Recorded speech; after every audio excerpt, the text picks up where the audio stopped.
Well, thank you, everyone, for tuning in to our program today. You may know that Family Talk is a listener-supported program, and we remain on the air by your generosity, literally. If you can help us financially, we would certainly appreciate it. God's blessings to you all. Today on Family Talk. Brokenness is an unfortunate part of life. No one looks forward to those heartbreaking phone calls or eagerly awaits unexpected tragedy. However, through these spirit-crushing moments, we must recognize that God is always by our side. This is Family Talk, the radio ministry of the James Dobson Family Institute. I'm Roger Marsh, with your host, as always, child psychologist and best-selling author Dr. James Dobson. Today, we're opening our audio vaults for a classic broadcast on this topic with Pastor Lon Solomon. He is the Senior Pastor Emeritus at McLean Bible Church in Washington, D.C. Pastor Solomon is highly educated, with degrees from the University of North Carolina, Johns Hopkins, and Liberty University.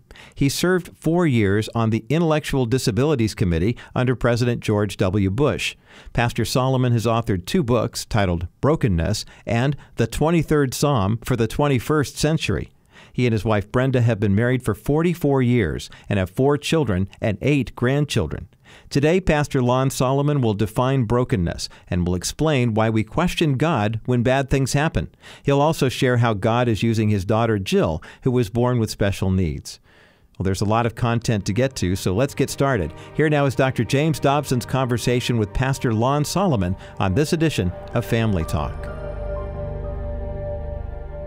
Our guest has written a book called Brokenness. He is Lon Solomon. He's the senior pastor of McLean Bible Church in the Virginia suburbs in Washington, D.C., where more than 10,000 people attend each weekend. He also serves on the board of Jews for Jesus and was appointed by President George W. Bush to serve as a member of the President's Committee on People with Intellectual Disabilities.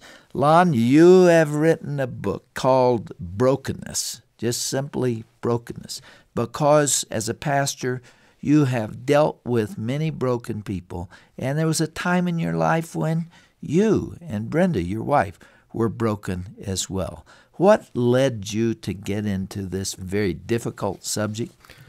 As a pastor, of course, you always have people coming in your office saying, why is this happening to me? I'm trying to live for the Lord. I think we're doing everything as right as we know how. There's no open sin in our life. We're not doing anything to deserve God's discipline or judgment. And yet this horrible thing has happened to us. And why would God do this to us? I get that question all the time. So years ago, as a new pastor and a young pastor, I started trying to do some biblical exploration and say, what's the answer to that question? And I came up with a few of the ideas that lie at the heart of this book. But really what made this book a reality was that 12 years ago, God sent a little girl into my life named Jill, who, as you know, Dr. Dobson, is severely mentally retarded, severely disabled. We still change diapers at 12 years old, and she'd go outside in the cold and would freeze to death, not even know she needed to come in and put a coat on. And the 12 years that Brenda and I have been through that experience now ourselves, asking some of those same questions. Lord, I'm a pastor. The best of my knowledge, I'm doing it the way I'm supposed to do it here. Why in the world would you do this to us? Really produced the answers in the book called Brokenness. Yeah. I want to come back to that story and that illustration, but define brokenness. This is not just depression, although depression can be pretty difficult too. And this is not just despair. Brokenness means you really are at the end of your rope. You're really at the point where you just feel like you can't go on anymore. Is there more to it than that? How would you define it? Well, brokenness is a spiritual process. I mean, the despair, depression, these are human processes, but brokenness is a spiritual process where God uses all of that, the pain, the heartache, the suffering, to produce a spiritual result in our life that's good and positive and redeeming. The whole idea of the book is that suffering has a redeeming purpose in God's plan for our lives if we'll just let God work this through. And E.M. Bounds, The Power of Prayer, he made this quote, and I think this really sums up the problem, if I could read it. He said, "Men are God's method. The church is looking for better methods. God is looking for better men. What the church needs today is not more machinery or better, not new organizations or more novel methods, but men whom the Holy Spirit can use. The Holy Ghost does not come on machinery, but on men. He does not anoint plans. He anoints men." And we live in a very method-driven world today. We have methods for everything from breathing in childbirth to how to beat the house in blackjack. And it has affected our Christian community. We're very methods-driven as a church. Let some church come up with a great program, and suddenly they've got a huge line of people who want to take it and copy it. But it's interesting, Dr. Dobson, in the Bible, God has very little to say about methods. If you go to the Bible to construct a methodology for much of anything in the New Testament, you won't find it. What you will find is God talking about the quality and the character and the depth of the people that he wants leading his church. And the whole idea of the book of Brokenness is that to make a man or a woman of God that God can really use, brokenness has always been a key component to getting men and women to that point. And without that process, it's really very difficult to get to the place God can use us in a mighty way. You mentioned methods. I've noticed that Jesus in his healing rarely used the same approach. On one occasion, he spoke a word, and on another, he touched the person, and in another, he reached down and got some dirt out of the street and spit in it and made mud out of it and put that on the blind eyes. It was always something different. So he was revealing that it's not the method, it is the faith, and it is the touch of the Master. When I went to seminary, I left with the impression that if you know the Bible well and you go through the wheel illustration, prayer, witnessing, fellowship, that the Spirit, that you'd be a powerful servant of Christ. And I had to learn something, and that is that being a powerful servant of Christ doesn't have a thing to do with that. It has to do with the ability of the Holy Spirit to flow through your life in an unhindered way. And Jesus talked about this in the Bible. He said in John 12, if a kernel of wheat falls into the ground and dies, it abides alone.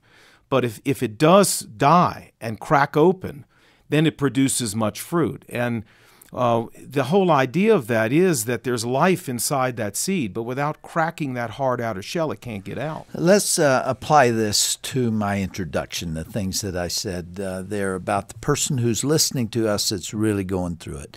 And let's role play together. I come into your office and I say, Pastor Solomon, I know that you've said that brokenness is a biblical concept, but I'm dying inside.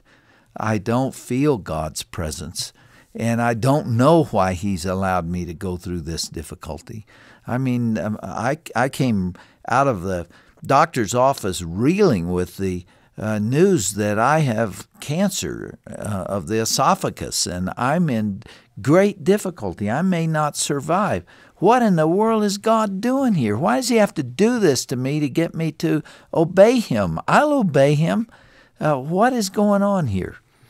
Well, the first thing I think you would always have to say to somebody biblically is we need to do a good inventory. Let's make sure there's not something we're doing that's sinful and wrong and offensive, Hebrews chapter 12, where the Lord needs to discipline us. I think that's always the first thing to check out. But assuming that's true, that there is nothing like that, then I think we have to say, God's out to do something grand in your life. I know you can't see it right now, but he's really out to do something marvelous in your life. He's out to bring you to the place where the only real source of trust and confidence in your life is Christ alone, where the only thing you've got and the only thing you're relying on is Christ alone. So he's stripping all this other stuff away. And you've got to trust him, and you got to stick with him through the process. I say in the book, everybody wants the product. Nobody wants the process. Yeah. Everybody wants to be a major league ball player. Nobody wants to go through the off-the-field discipline it takes to get there. And in the spiritual life, everybody wants God to use their life. But most of us don't want the process it takes to get there. Yeah. And if you look in the Bible now, let me just give you some Bible characters. I mean, think of Moses, David, Joseph, Job, Peter, all of these people, and even down through church history, whether it's Hudson Taylor or Moody or Fanny Crosby, these folks all went through intense periods of suffering, pain, loss before they emerged as the man or the woman that God shook the world with. And see, that's not being taught much today in modern Christian circles. And so what happens is people make a prayer when they come to Christ. They say, Lord, I really want you to use me. God, use my life, make a difference through me. Then God says, okay, I'm going to answer that prayer. I'm going to take you through a brokenness experience so I can really use you. But our problem is, because often we don't understand what's happening, we don't realize God's trying to answer our prayer. And it takes believing the promises of God, Dr. Dobson. Let's go back to the birth of your daughter. Okay. Was that your first child? Our fourth. Fourth child. And the doctor came in and told you that she was mentally retarded, or did you not know it then? No, what happened was she started having seizures at 3 months old, and they got worse and worse and eventually completely out of control. She's probably had 5,000 or 6,000 grand mals in her life and continues to, less now. But the level of mental retardation and brain injury that occurred has just been profound. And the promise of God I was referring to is, of course, Romans 8:28. All things work together for good to those who love the Lord. And Brenda and I struggled in those early years. We felt like we were... A lot of tears? We felt like we were in the middle of, at the bottom of this big black hole.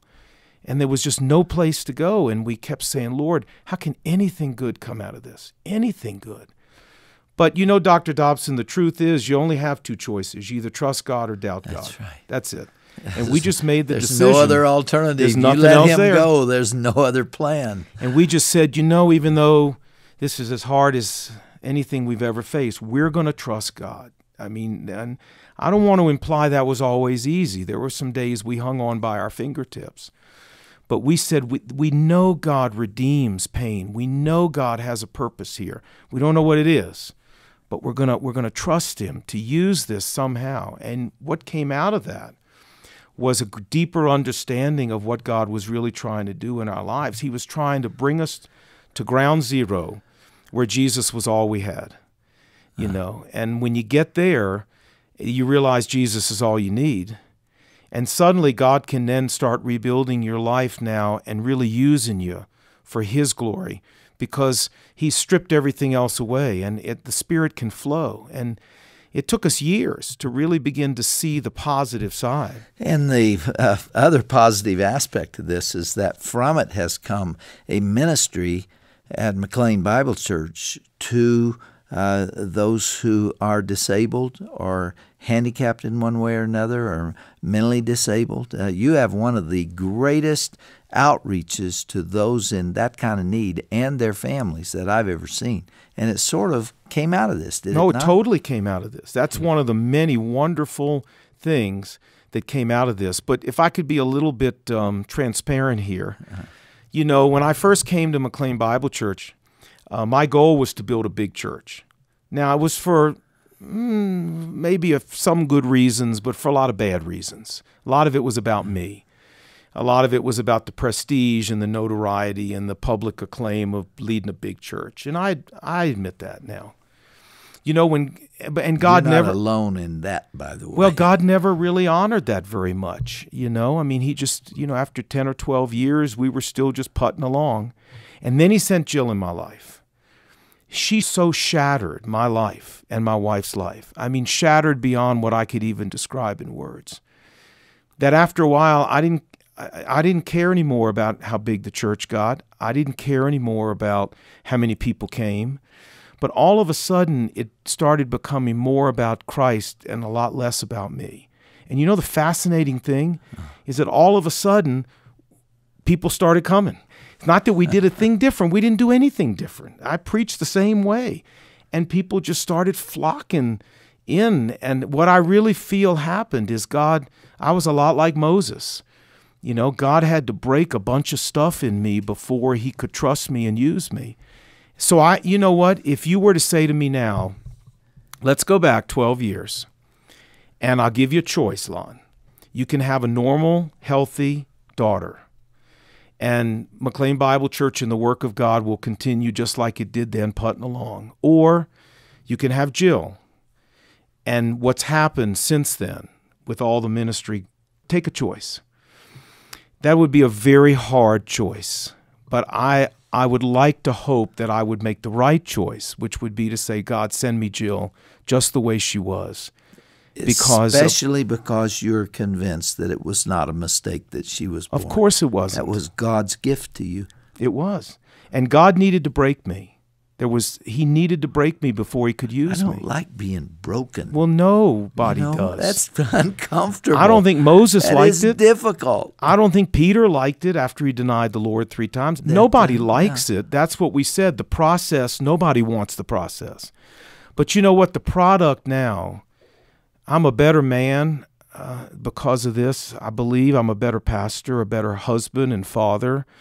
So even though I would never want to go through it again, humanly speaking, I would not want to go back to where I was. And this is what the book's about. It's about the fact of encouraging people who are going through the tough times, like you said, Dr. Dobson, that there really is redeeming value here. If we'll just let God do what he needs to do, we'll come out on the other side useful to God and intimate with God in a way that only the doorway of brokenness can get us to. So often instead, though, there's that pushback against God. There's that, I call it the betrayal barrier, where you feel God has let you down and you're angry at him and stay angry with him for years. He can't work through that when you don't go with it and let him do what he would do. And you know why people don't go with it? Because they don't understand it. If we would teach this and explain it to people more, if I'd have been able to say 12 years ago, okay, I understand what God's doing here. I don't like it, but I understand what he's trying to do to me. I'm going to let him do it. But if you don't understand, you either get angry or you fall into false guilt where you start saying, what's wrong with me? Maybe I'm not even really a believer. Maybe I'm doing something. I mean, and you just cycle down, as you said, into depression and discouragement. A lot of it's just lack of information.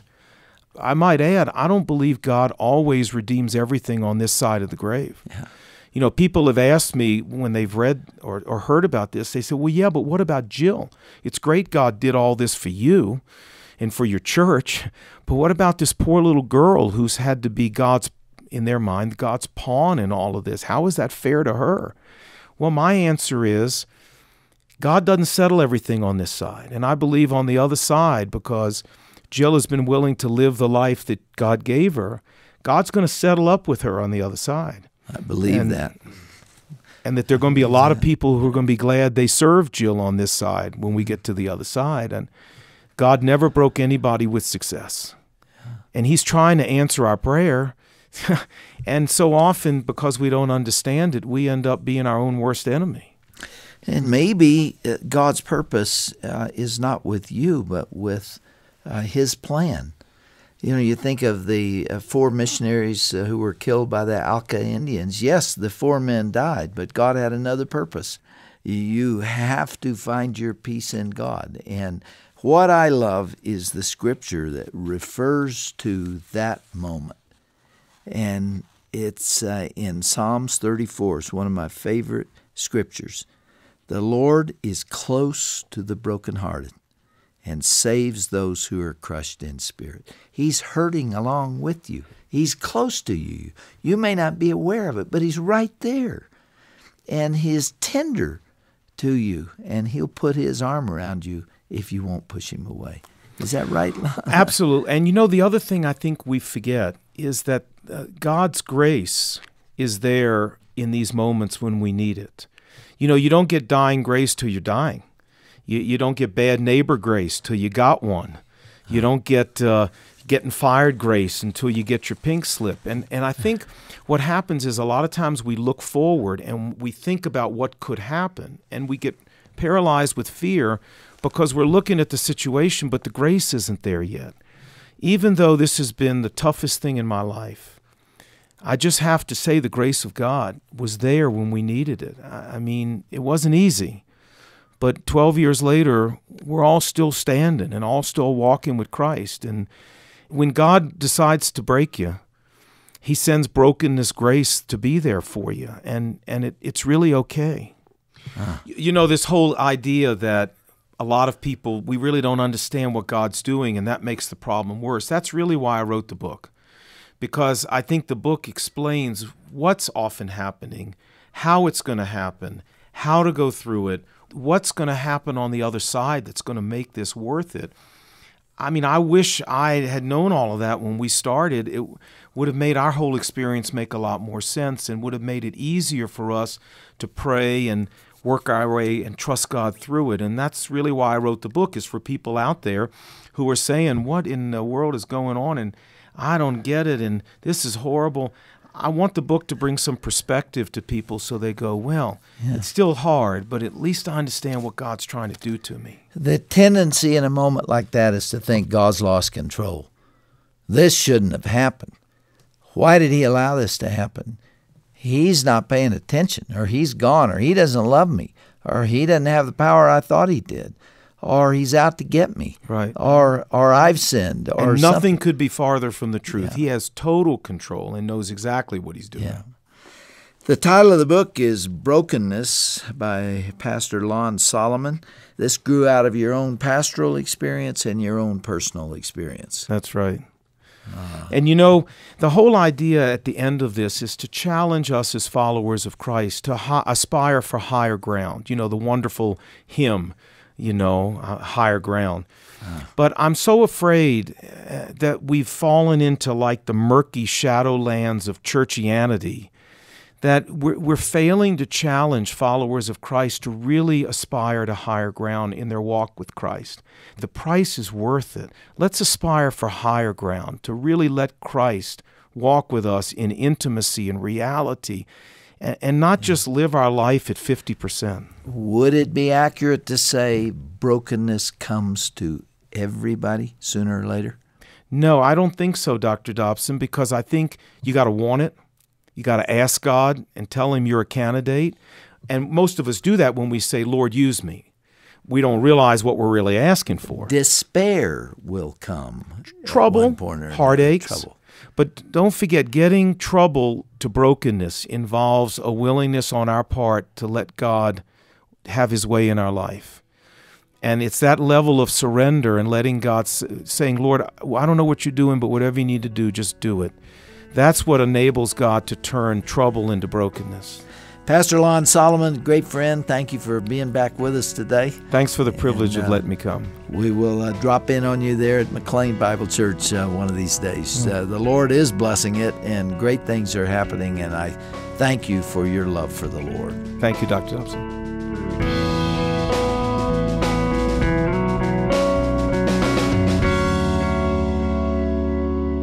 An encouraging reminder that suffering and loss serve a painful but necessary purpose in our lives. I pray that you've been uplifted by Dr. James Dobson's discussion with Pastor Lon Solomon today here on Family Talk. Learn more about Pastor Solomon's church and his book titled Brokenness by visiting the broadcast page at drjamesdobson.org. As we discussed on today's broadcast, it is natural to struggle with the presence of evil and suffering in our lives.